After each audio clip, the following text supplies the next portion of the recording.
Bapak, Ibu, dan saudara-saudari yang berbahagia, kembali bersama saya Sahari dalam channel Inspirasi Kehidupan.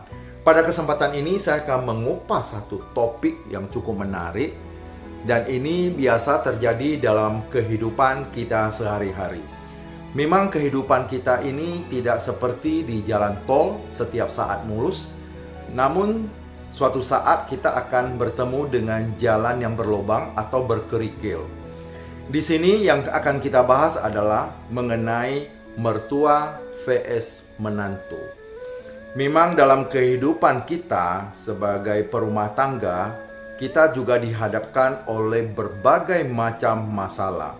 Masalah di dalam keluarga inti dan juga masalah di keluarga yang lebih besar, yaitu bersama dengan orang tua kita. Tidak semua wanita atau tidak semua menantu yang datang itu akan harmonis dengan orang tua kita.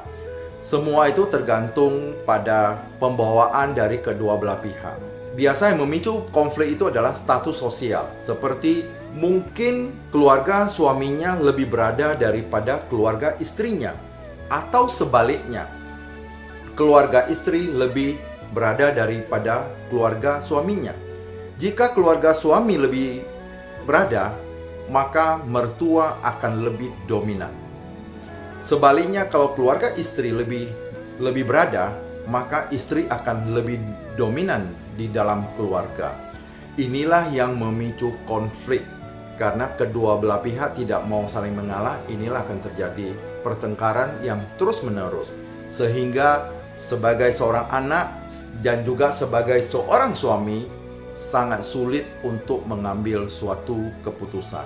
Di satu pihak adalah orang tua kita, dan di pihak lain adalah istri kita. Siapa yang harus kita bela? Tidak mungkin kita membela salah satu pihak, tapi kita harus berpikir secara bijaksana bagaimana cara menyelesaikan permasalahan ini. Di satu sisi, kita juga harus berbicara dengan orang tua kita, dan di sisi lain kita juga harus berbicara dengan istri kita. Keduanya atau kedua belah pihak, kita harus menggunakan komunikasi yang baik atau komunikasi tanpa kekerasan, sehingga kedua belah pihak tidak ada yang merasa dirugikan. Di pihak orang tua, kita juga harus menyampaikan kepada orang tua, biarlah permasalahan keluarga saya yang menyelesaikan. Biarlah masalah dengan istri saya yang mengarahkan dan mendidiknya. Dan kepada istri, kita juga berbicara, biarlah permasalahan dengan ibu saya, nanti saya yang ikut andil untuk membicarakan apabila ada permasalahan-permasalahan. Dan Anda lebih baik sabar, karena ini adalah orang tua saya yang melahirkan saya.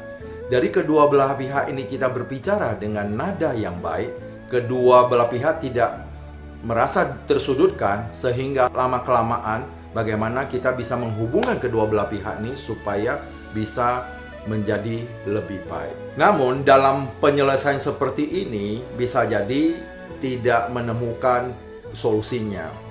Kalau misalnya ini terus-menerus terjadi, salah satu keputusan yang mungkin yang paling bijaksana yang harus diambil adalah pihak dari anak dan sebagai suami untuk pindah keluar dari rumah orang tuanya untuk membentuk keluarga sendiri. Mungkin itu juga salah satu pilihan yang bijaksana agar tidak menimbulkan ketegangan yang terus-menerus antara istri dengan orang tua kita. Maka kita pindah keluar dan kita berdiri sendiri. Tapi lama-kelamaan dengan berjalannya waktu pasti akan harmonis kembali. Kedua belah pihak pasti akan memikirkan bagaimana cara terbaik agar bisa menyatu kembali. Sebagai seorang anak dan sebagai seorang suami, apa yang harus dilakukan? Yang jelas, baik sebagai seorang anak maupun sebagai seorang suami, dia harus bijaksana. Dengan kata lain, tidak membela salah satu pihak.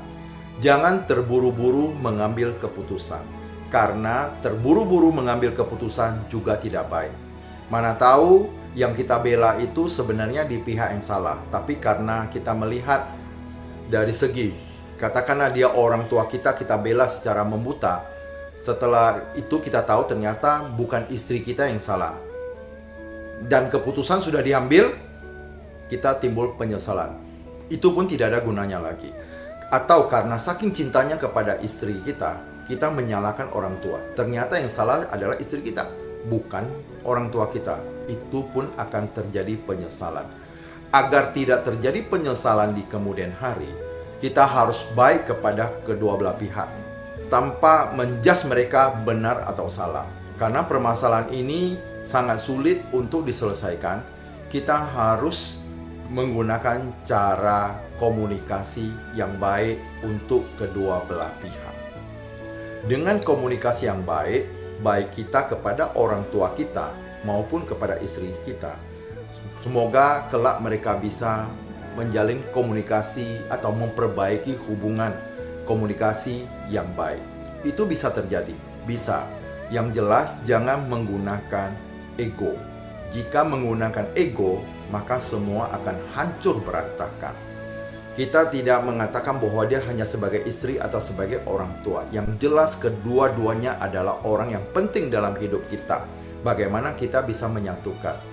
Dari pihak orang tua juga harus menyadari bahwa menantu itu adalah istri dari anaknya, yang kelak juga akan meneruskan keturunannya.